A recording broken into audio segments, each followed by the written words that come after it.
Winston S. Churchill, The World Crisis, Volume 2, Chapter 23, The Abandonment of the Dardanelles. The events described in the last chapter led directly to the abandonment of the enterprise against the Dardanelles. In the first place, the impending opening of through communications between Germany and Turkey seemed to offer to the Turks the prospect of large supplies of all kinds, and particularly of heavy guns and ammunition. Our troops on the peninsula, whose positions did not allow of any local withdrawal, were threatened with a very great increase in the hostile bombardment. Secondly, the Salonika expedition must become a serious rival to the Dardanelles, drawing upon the existing strength of a harassed army and intercepting and diverting reinforcements and supplies. Apprehensions of approaching failure, if not indeed of final disaster, were rife. I did what I could to stem the adverse movement in the cabinet and correct extravagant pessimism. October 6, 1915.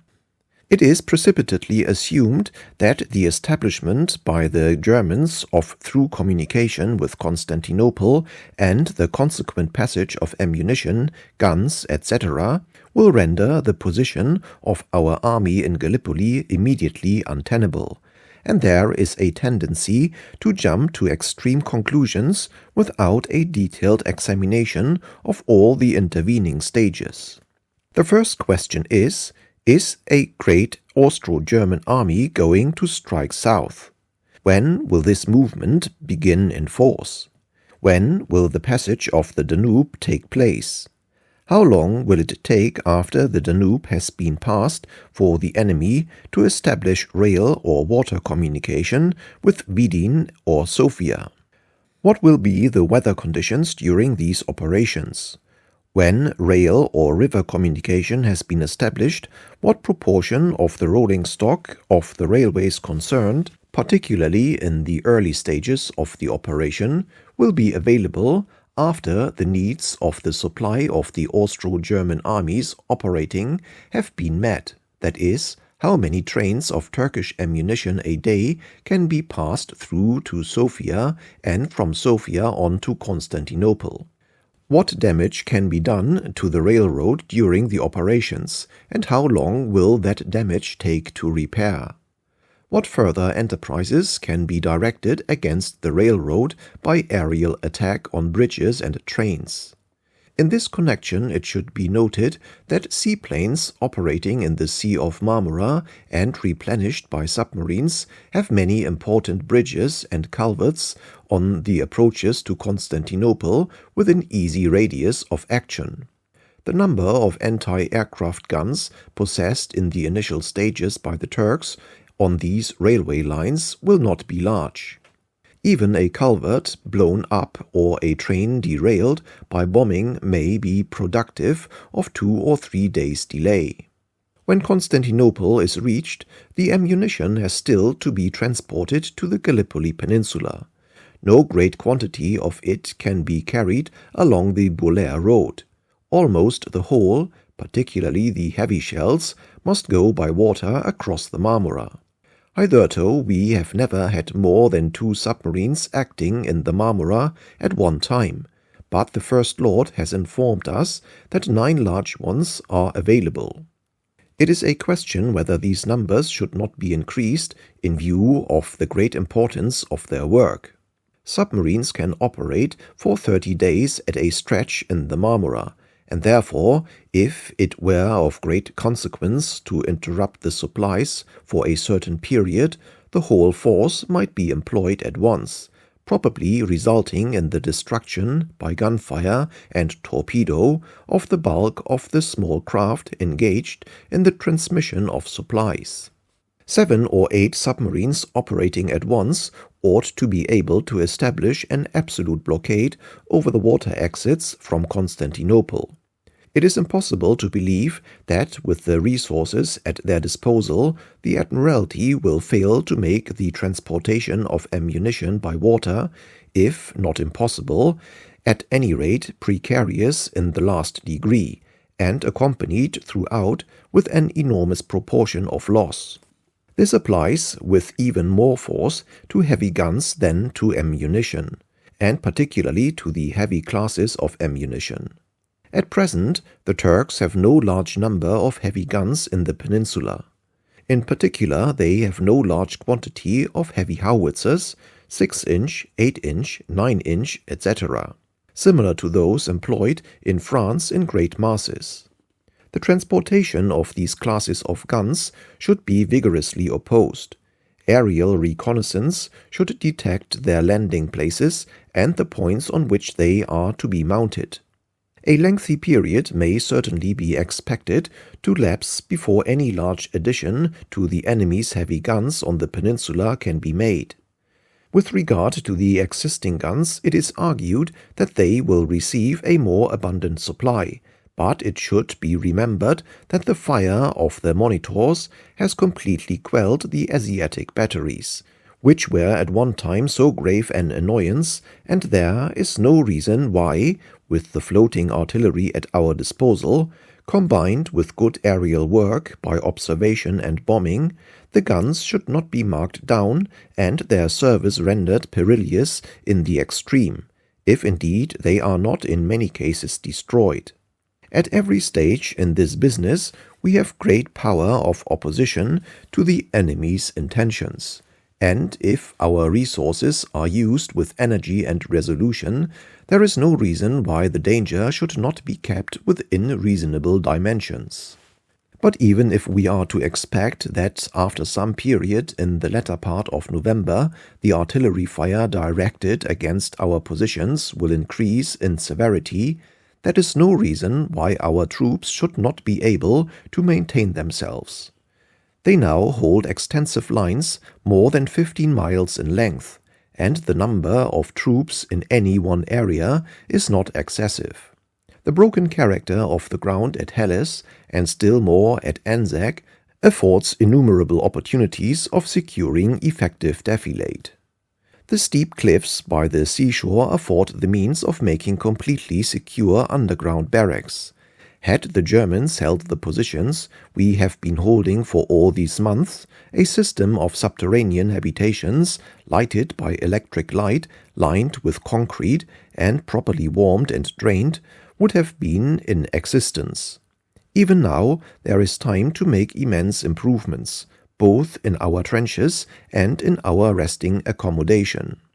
For the rest, the troops will bear the shell fire as well on the Gallipoli Peninsula as they have so long in the Ypres salient, where positions subject to every military vice and not less effectively commanded have been held month after month in spite of the fire of batteries incomparably heavier and more numerous and far more abundantly supplied with ammunition than anything we are likely to receive in the Gallipoli Peninsula for a long time to come.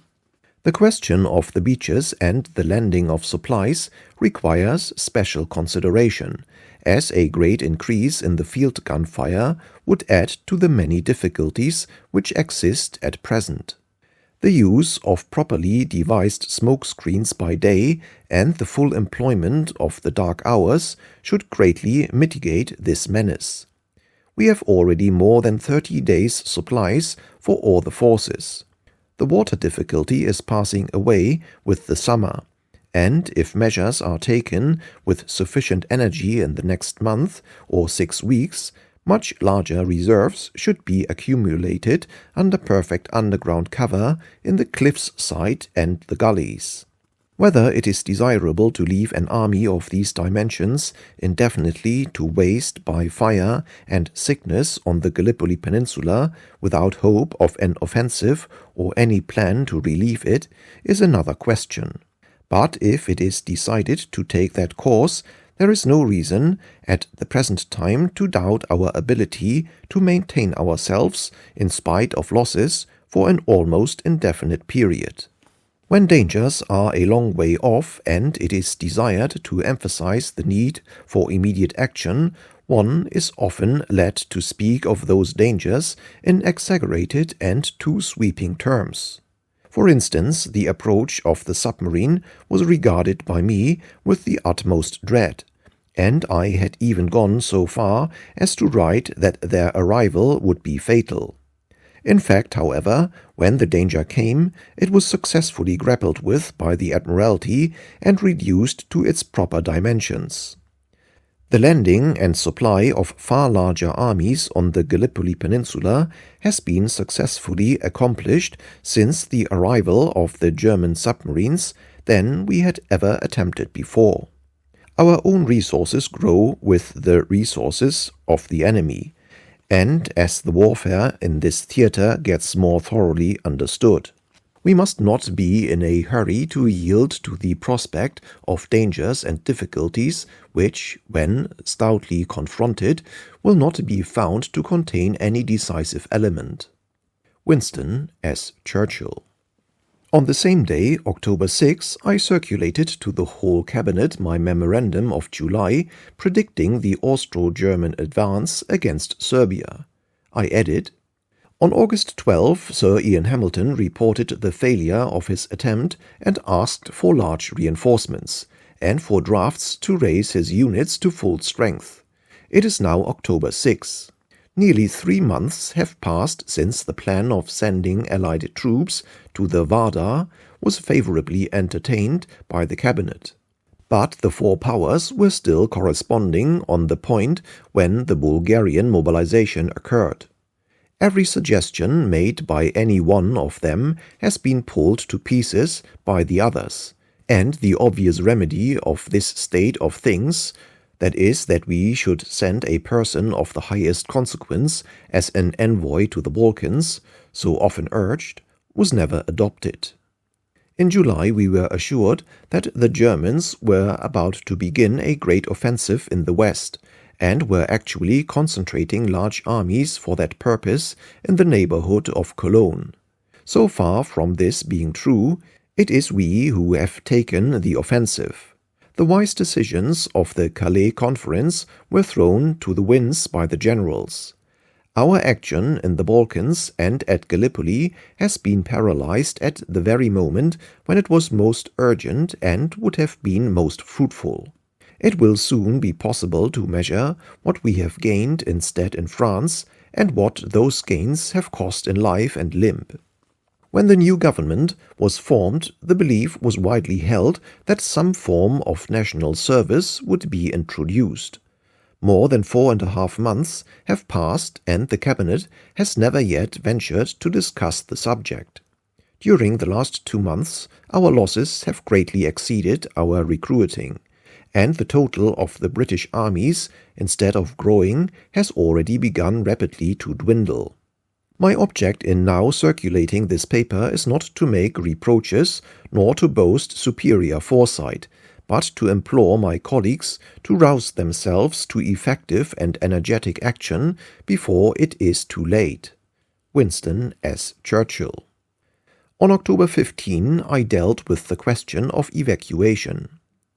Nothing leads more surely to disaster than that a military plan should be pursued with crippled steps and in a lukewarm spirit in the face of continual nagging within the executive circle. Unity ought not to mean that a number of gentlemen are willing to sit together on condition either that the evil day of decision is postponed, or that no more than a half-decision should be provisionally adopted. Even in politics, such methods are unhealthy. In war, they are a crime. There is no disgrace in honest and loyal decisions, however the incalculable event may subsequently fall. Even withdrawals and capitulations, if they are necessary, should not be flinched from. But there would be enduring shame in impending a decision, in hampering military action when it is decided on, in denying a fair chance to a warlike enterprise to which the troops have been committed, or in so acting, even unconsciously and unintentionally, that an executive stalemate is maintained until disaster supervenes. Every war decision must be forced to a clear-cut issue.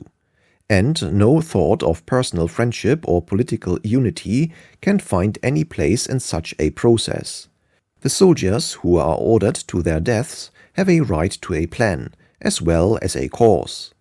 I have done my utmost to cooperate with those who seek to bring effective aid to Serbia, and I believe that the gaining of Greece and Romania to our side now is a more urgent and a more important objective than forcing the Dardanelles, would indeed, if attained, carry the Dardanelles with it. But whether this plan will succeed will be settled in a few days. Then we must make up our minds one way or the other about Gallipoli, without compromise of any kind. Australia and New Zealand sent the first armies they have ever raised to fight against Germany in Europe. Without consultation with their governments or parliaments, these forces were sent by Lord Kitchener to the Gallipoli Peninsula. A greater mark of confidence in a single man has scarcely ever been shown.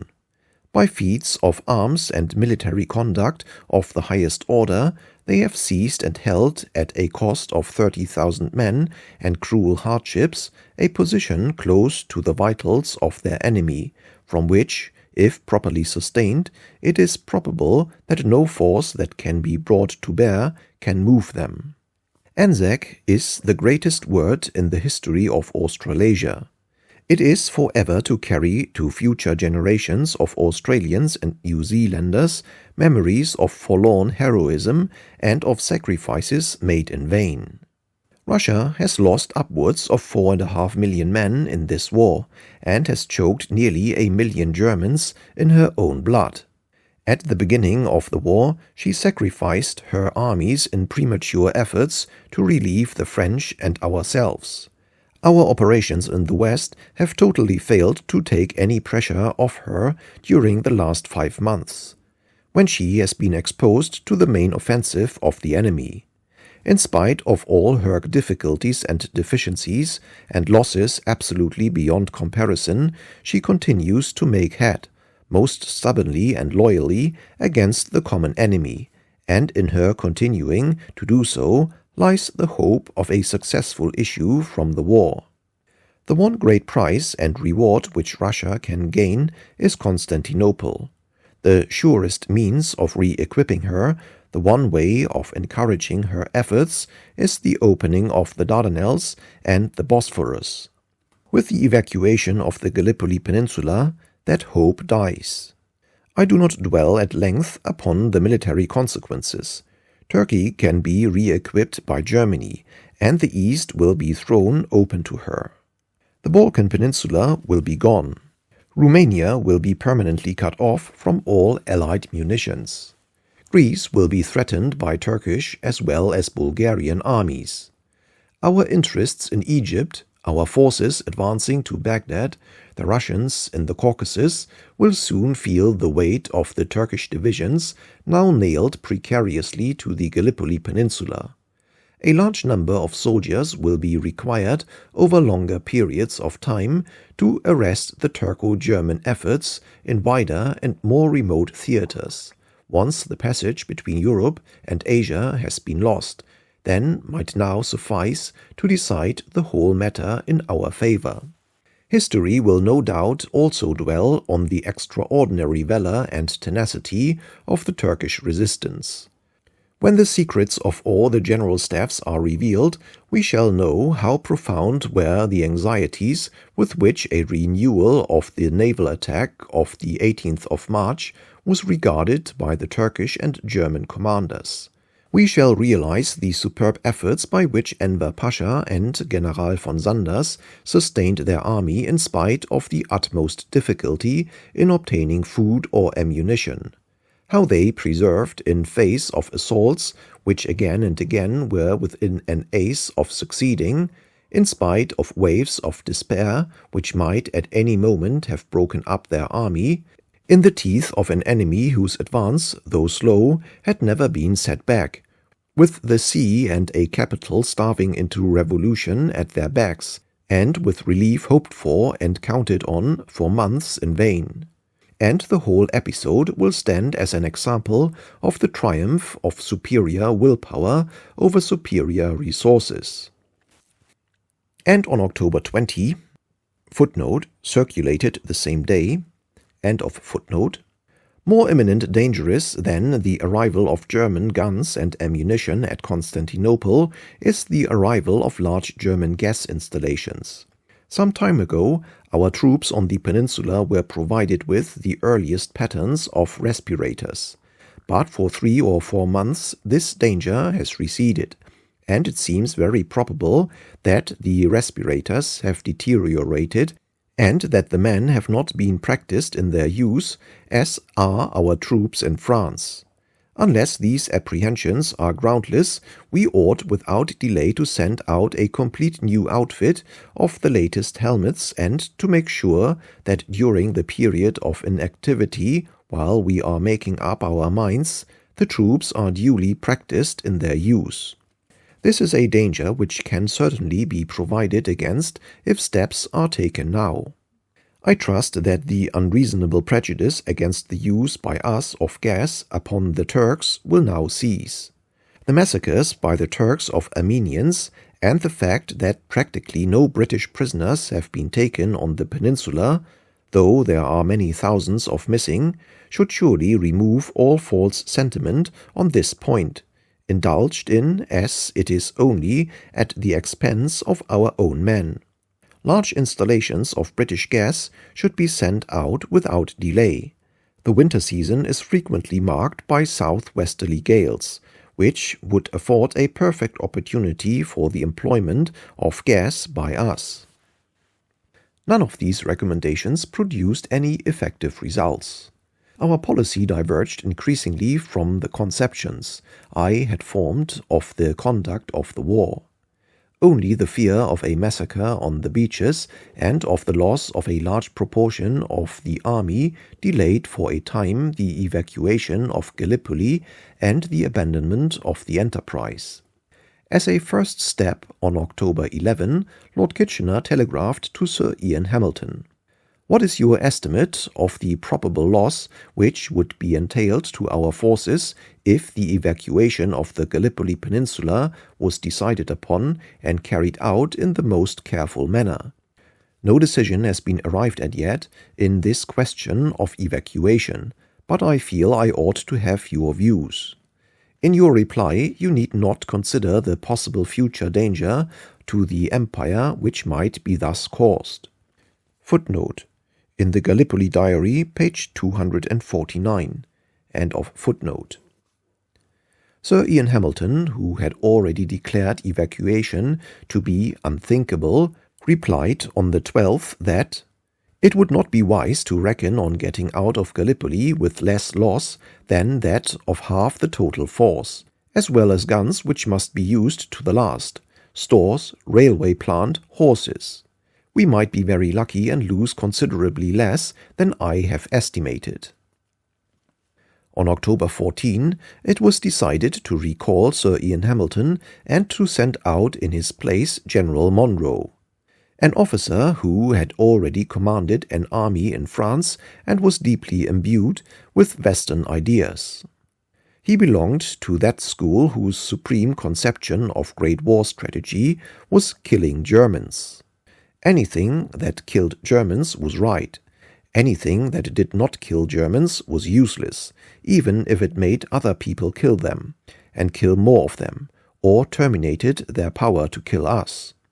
To such minds, the capture of Constantinople was an idle trophy, and the destruction of Turkey as a military factor, or the rallying of the Balkan states to the Allies, mere politics, which every military man should hold in proper scorn. The special outlook of General Monro was not known to the cabinet. His instructions were moreover exclusively military. He was to express an opinion whether the Gallipoli Peninsula should be evacuated or another attempt made to carry it, and on the number of troops that would be required: 1. To carry the peninsula, 2. To keep the straits open, and 3. To take Constantinople. Footnote. General C.C. Monro's dispatch, by the London Gazette. End of footnote. No reference was made to any part which might be played by the fleet in this essentially amphibious operation. Very large masses of troops were now moving from France to the Eastern Theatre, and the whole question of their employment was left open. In these circumstances, General Monro's report was awaited with the utmost anxiety. There was, however, no need for suspense. General Monro was an officer of swift decision. He came, he saw, he capitulated. He reached the Dardanelles on October 28, and already on the 29th he and his staff were discussing nothing but evacuation. On the 30th he landed on the peninsula. Without going beyond the beaches, he familiarized himself in the space of 6 hours with the conditions prevailing on the 15-mile front of Anzac, Suvla, and Helles, and spoke a few discouraging words to the principal officers at each point. To the divisional commanders summoned to meet him at their respective corps headquarters, he put separately and in turn a question in the following sense. On the supposition that you are going to get no more drafts, can you maintain your position in spite of the arrival of strong reinforcements with heavy guns and limitless German ammunition? He thus collected a number of dubious answers, armed with which he returned to Imbros. He never again set foot on the peninsula during the tenure of his command. His chief of the staff, also an enthusiast for evacuation, never visited it at all. On October 31, General Monro dispatched his telegram recommending the total evacuation of the Gallipoli Peninsula and the final abandonment of the campaign. According to his own statements, he contemplated, in addition to the ruin of the whole enterprise, a loss of from 30 to 40% of the army, that is, about 40,000 officers and men. This he was prepared to accept. 2 days later he left for Egypt, leaving the command of the Dardanelles army temporarily in the hands of General Birdwood. General Monro's telegram of evacuation fell like a thunderbolt upon Lord Kitchener, and for the moment, and under the shock, he rose in all the strength which he commanded when he was represented the indomitable core of our national character. Lord Kitchener to General Birdwood, November 3, 1915. Very secret. You know the report sent in by Monro. I shall come out to you. Am leaving tomorrow night. I have seen Captain Keyes, and I believe the Admiralty will agree to making naval attempt to force the passage of the Straits. We must do what we can to assist them, and I think that as soon as our ships are in the Sea of Marmora, we should seize the Bulair Isthmus and hold it so as to supply the navy if the Turks still hold out. Examine very carefully the best position for landing near the marsh at the head of the Gulf of Xeros, so that we could get a line across the isthmus, with ships at both sides. In order to find the troops for this undertaking, we should have to reduce the numbers of the trenches to the lowest possible, and perhaps evacuate positions at Suvla. All the best fighting men that could be spared, including your boys from Anzac and everyone I can sweep up in Egypt, might be concentrated at Mudros ready for this enterprise. There will probably be a change in the naval command, Wemyss being appointed in command to carry through the naval part of the work. As regards the military command, you would have the whole force and should carefully select your commanders and troops. I would suggest Maud, Fanshawe, Marshall, Peyton, Godley, Cox, leaving others to hold the lines. Please work out plans for this, or alternative plans as you may think best. We must do it right this time. I absolutely refused to sign orders for evacuation, which I think would be the gravest disaster and would condemn a large percentage of our men to death or imprisonment. Monro will be appointed to the command of the Salonika force.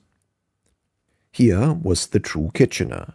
Here, in this flaming telegram, whether Bouleir was the best place or not, was the man the British Empire believed him to be, in whom millions set their faith, resolute, self-reliant, creative, lion-hearted. Unhappily, the next day, Lord Kitchener to General Birdwood, November 4, 1915. I am coming as arranged. The more I look at the problem, the less I see my way through, so you had better work out very quietly and secretly any scheme for getting the troops off the peninsula. We may now once again exercise our privilege of crossing to the enemy's lines and of learning how the situation was viewed by the responsible German authorities. On the same October 31 that General Monro dispatched his telegram of evacuation to Lord Kitchener, Admiral von Usedom, who, it will be remembered, commanded the fortress of the Dardanelles and all the marine defences of the Straits, completed a dispatch to the Emperor dealing with the events of the past month. The great attack, he wrote, which we have been expecting on the land front has not taken place since the advance inaugurated by the new landing on August 7 north of the Ariburno front was brought to a standstill. At the end of September, reports of moves of troops and vehicles increased. Information from Salonika confirms that troops are being drawn thither from the Dardanelles front. I do not, however, consider it probable that the enemy will evacuate his position without hard fighting. In order to drive him out, a very thorough artillery preparation is necessary, and for this the munitions on the spot, or which can be brought up, are insufficient. He proceeded to dwell upon the dangerous manner in which the fortress defences of the Straits had been weakened through the repeated withdrawals of the mobile artillery, particularly the howitzers, on which his whole system depended. In addition to the 49 howitzers and mobile guns, with their supplies of ammunition withdrawn in May and June, he had, during August and September, been forced to cede another 21 of his most valuable howitzers and mobile guns. The whole of the vital intermediate defences of the forts contained at this time only 20 mobile howitzers and mortars. To quote Admiral von Usedom, owing to the transfer of the 8 6-inch howitzers and 3 8.2-inch mortars, there remained only in Fortress D of high-angle guns the following: 1. On the European side, 1 6-inch howitzer battery of 4 howitzers, no mortar batteries. 2. On the Asiatic coast, 3 6-inch howitzer batteries, each of 4 howitzers. 1 8.4-inch howitzer battery of 6 mortars. Meanwhile, Commodore Keyes, Chief of the Staff to Admiral de Robeck, could endure the position at the Dardanelles no longer. He had been throughout convinced that the fleet could at any time, with proper preparation, force the Dardanelles and enter the Marmora in sufficient strength. During the summer, detailed plans for this operation were prepared under his direction by the naval staff. These plans were now completed, and Commodore Keyes declared himself confident of their success. In this opinion, he was most strongly supported by Rear Admiral Wemyss. This officer was actually senior to Admiral de Robeck, but in circumstances which have been already explained, he had accepted the position of second-in-command upon the eve of the action of March 18. The qualities of character and judgment which he displayed during the war were destined to raise him from a rear admiral to the position of First Sea Lord. In this supreme capacity he was eventually to sustain the burden of the last 14 months of the struggle. His opinion, therefore, is retrospectively invested with very high authority. The joint representations of the Chief of Staff and of his second-in-command were not, however, acceptable to Admiral de Robeck.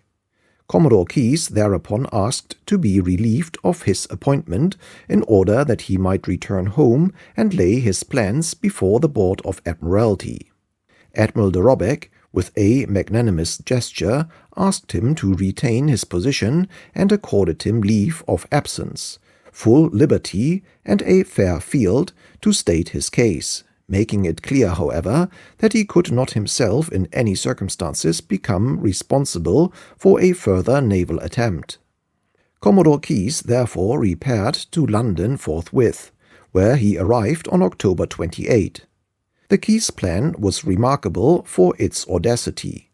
It discarded all the gradual methods around which it had alone been possible hitherto to rally naval opinion. The fleet would be divided into 4 squadrons, 3 of which were to take part in the attack, while the 4th provided the support for the army.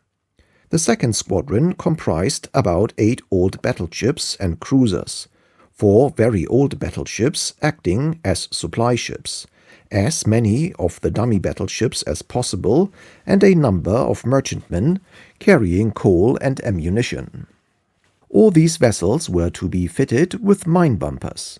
Preceded by 4 of the best sweepers and accompanied by 8 destroyers and 2 scouts, this 2nd squadron was to enter the straits shortly before dawn, keeping below the illuminated area until dawn was about to break, when it would proceed to steam through the Narrows at its utmost speed. Commodore Keyes proposed to take command of this squadron himself. It was his firm conviction that with the improved sweepers and the mine bumpers, and aided by smoke screens, darkness, and surprise, certainly more than half of this squadron would arrive above Nagara. The battleships which survived were immediately to attack the forts of the Narrows from their rear, which would have been completely exposed. Meanwhile, at dawn, the 1st squadron, composed of the Lord Nelson, Agamemnon, Exmouth, 2 King Edwards, 4 French ships, the Glory and the Canopus, accompanied by 8 sloops and 10 destroyers for sweeping, would simultaneously attack the forts at the Narrows from below the Cafes minefield.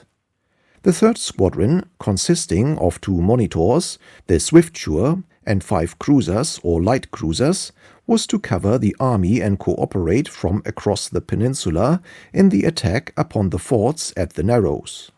The bombardment of the forts at the Narrows by all 3 squadrons and the sweeping of the minefields already deranged by the passage of the 2nd squadron were to be pursued continuously without slackening for a moment. An elaborate memorandum had been prepared by the staff, regulating every phase of this main attack, which might well have been continued for 2 or even 3 days, if necessary, before the final advance of the 1st squadron through the Narrows was ordered. In short, the Keyes plan was in principle the old plan of pinning down the forts in close and continuous action while the minefields were swept, but in addition it was to be preceded by a furious surprise rush of the oldest vessels to dislocate the defense, to sweep and break up the minefields, and secure positions whence the forts could be taken in reverse. The action recommended in the staff memorandum, wrote Commodore Keyes, taken in conjunction with the preliminary rush and determined military offensive, generally represents the views of a number of experienced officers who strongly advocate a naval attack on the straits and are confident of success. If success is achieved, the Turkish army in Gallipoli will be entirely dependent on the Bulair Isthmus for supplies. This line of communication can be harassed day and night. Finally, the plan comprised detailed arrangements for maintaining the successful ships in the Marmora while they were operating against the Turkish communications. On November 2, the Prime Minister reconstituted the War Council or Dardanelles Committee as it had hitherto been styled. In its new form it was called the War Committee, and was limited to the Prime Minister, Mr. Balfour, Lord Kitchener, Sir Edward Grey, and Mr. Lloyd George. Mr. Bonar-Law was added 10 days later under Conservative pressure. I was excluded. It was announced that this committee would be responsible to the Cabinet for the whole direction of the war. On November 3, the new committee met to consider the question of evacuating the Dardanelles. Lord Kitchener's views have been fully exposed in his telegram to General Birdwood of that day. He had previously telegraphed to General Monro asking whether his opinions were shared by the corps commanders on the peninsula. He had been answered that General Byng favored evacuation and considered that Suvla could be evacuated without much loss, provided the attempt were made before German reinforcements arrived.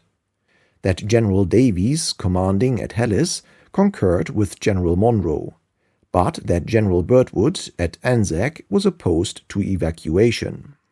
General Maxwell, commanding in Egypt, had also independently telegraphed urging that a further effort should be made to hold on. Thus the military opinions were divided. The committee had also before them the plans of Commodore Keyes, endorsed by Admiral Wemyss, in regard to which the Admiralty War Staff had pronounced no decided opinion. Keyes was still only a captain with the rank of Commodore. He was known as a daring and gifted officer, but he had no record of high command behind him, and he did not carry the authority necessary to override Admiral de Robecque's negative view. Could he, at this juncture, with the fame of the leader of the Dover Patrol, have laid upon the council table the credentials of Zeebrugge, the history of the Great War might have been much curtailed. In the circumstances which existed, the new War Committee found no difficulty in deciding to postpone the evil day of decision. Lord Kitchener proceeded to the Dardanelles to survey the situation on the spot and make further recommendations. The Secretary of State left London on November 4, apparently in great sympathy with Commodore Keyes' plan. He spoke on his way through Paris in an exceedingly resolute manner, and directed Commodore Keyes to explain the scheme to the French Minister of Marine, now Admiral Lacasse, and then followed him with all speed. Admiral Lacasse was wholly favorable to the plan, and immediately promised a reinforcement of 6 old French battleships to execute it.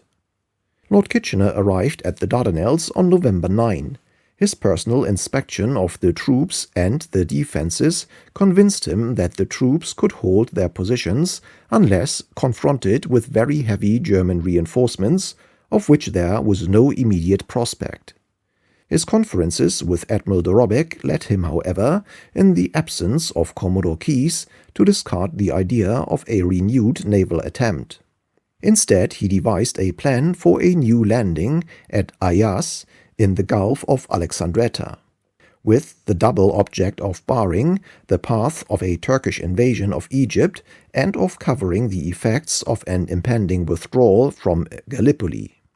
This plan did not commend itself either to the Admiralty or to the War Committee. With Salonika as well as the Dardanelles on their hands, they were naturally reluctant to commit themselves to another new and entirely separate enterprise, which could at the best only achieve subsidiary objects. They therefore informed Lord Kitchener of their dissent from his views and announced that they had decided that the final decision about Gallipoli was to be relegated to a conference to be held in Paris a few days later. In accepting an office in the new government, after leaving the Admiralty at the end of May, I had been actuated by the feeling that it was my duty to sustain the Dardanelles enterprise to the best of my ability, and by the hope that with a seat on the War Council I should be able to do so. It was on this condition alone that I had found it possible to occupy a sinecure office. That condition had now disappeared. I was out of harmony with the views which were prevailing, and to which the Prime Minister had at last submitted. I was also distressed at the methods of indecision arising from conflicting opinions which at this time pervaded and paralyzed the conduct of the war. The rejection of the plans of Commodore Keyes and Admiral Wemyss filled me with despair. I was convinced that the evacuation of Gallipoli was intended and must follow as a consequence of what had taken place. Awful as were the risks of this decision, it was inevitable unless further efforts on a great scale were to be made by sea or land. Even evacuation was better than leaving the army to moulder piecemeal without support or purpose. If a British cabinet or admiralty were unable to face the responsibility of a naval attempt, there was still time for further military efforts. The important new armies gathering in the Near East, in Egypt and at Salonika, could have been landed at Besika Bay to advance along the Asiatic shore, or alternatively at some point in the Gulf of Xeros to cut the Isthmus of Bulair. Both these operations would have required a large number of additional small vessels, trawlers, lighters, beetles, etc., but either could have been carried out before the position of the Allied army holding the Gallipoli Peninsula became untenable through the arrival of great supplies of German artillery and ammunition. In neither case had the Turks sufficient reserves available to meet the new invasion. In both cases, victory would have carried with it the destruction or capture of the whole Turkish army of 20 divisions now concentrated on the Gallipoli Peninsula and the consequent liberation as a new factor of our own 14 divisions. Bulgaria had joined our enemies. Serbia was overrun, but Greece and Romania could still have been gained. Constantinople could still have been taken.